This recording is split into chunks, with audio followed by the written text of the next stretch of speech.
Sir, ಈಗ ನಿನ್ನೆ ಲೋಕಸಭೆಯಲ್ಲಿ ವಕ್ಫ್ ಬಿಲ್ ಮಸೂದೆ ಅಂಗೀಕಾರ ಆಗಿರುವಂಥದ್ದು. ಮುಖ್ಯವಾಗಿ ಇದರಲ್ಲಿ ಡಿಸಿಗೆ ಅತಿ ಹೆಚ್ಚಿನ ಅಧಿಕಾರವನ್ನು ಕೊಡಲಾಗಿದೆ, ಮತ್ತು ಕಮಿಟಿಯಲ್ಲಿ ನಾನ್ ಮುಸ್ಲಿಮ್ಗಳಿಗೂ ಕೂಡ ಅವಕಾಶವನ್ನು ಮಾಡಿಕೊಡಲಾಗಿದೆ. ಏನು ಕಮೆಂಟ್?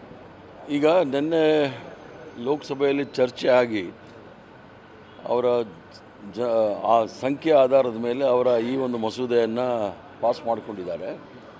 ಅಲ್ಲಿ ಪ್ರಮುಖವಾಗಿ ನಾವು ಯೋಚನೆ ಮಾಡಬೇಕಾಗಿರೋದೇನು ಅನ್ನೋದಿದ್ದರೆ, ವಕ್ಫ್ ಮಂಡಳಿಯಲ್ಲಿ ಮುಸ್ಲಿಮೇತರನ್ನು ಸಹ ಸದಸ್ಯರಾಗಿ ಮಾಡ್ತಕ್ಕಂಥ ಒಂದು ದೊಡ್ಡ ತೀರ್ಮಾನವನ್ನು ಇವರು ಅವರ ಸಂಖ್ಯಾಬಲದ ಮೇಲೆ ಮಾಡಿದೆ. ಇದು ಅಸಂವಿಧಾನಿಕವಾಗಿತ್ತು, ಅನ್ಕಾನ್ಸ್ಟಿಟ್ಯೂಷನಲ್ ಅಂತ ಏನು ಹೇಳ್ತೀವಿ ಅದಾಗಿದೆ. ಯಾಕಂತ ಹೇಳಿದ್ರೆ ಇದೇನು ಹೊಸದಲ್ಲ. SC/ST ಕಮಿಷನಲ್ಲೂ ಸಹ ಎಲ್ಲ ಸದಸ್ಯರು SC ಸಮುದಾಯಕ್ಕೆ ಸೇರಿರ್ತಾರೆ, STನಲ್ಲೂ ಸಹ ಅದೇ ಸಮುದಾಯಕ್ಕೆ ಸೇರಿರ್ತಾರೆ. ಯಾಕಂದರೆ ಅದು ಭಾಳ ಹಿಂದೆ ಆಗಿದ್ದು.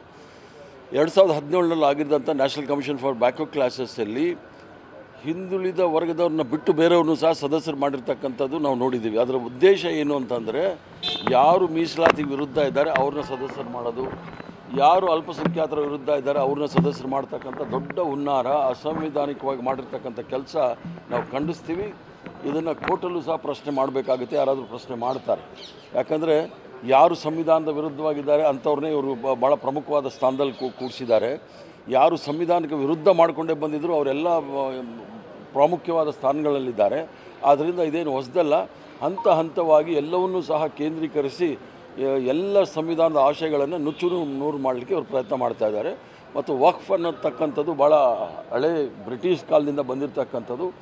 ಅದಕ್ಕೆ ಕಾಲದಲ್ಲಿ ತಿದ್ದುಪಡಿಗಳು ಮಾಡಿ ಅದನ್ನು ಭಾಳ ಯಾರೂ ಸಹ ದುರುಪಯೋಗ ಪಡಿಸ್ಕೊಳ್ಬಾರ್ದು ಅನ್ನೋ ಉದ್ದೇಶದಲ್ಲೂ ಮನಮೋಹನ್ ಸಿಂಗ್ರವರು ಸಹ ಮಾಡಿದ್ದರು. 1995ನೇ ಇಸ್ವಿನಲ್ಲೂ ಸಹ ಆಗಿತ್ತು. ಅದರ ವಿರುದ್ಧವಾಗಿ ಇವರು ಮಾಡಿದ್ದಾರೆ. ಇದು ಖಂಡನೀಯ.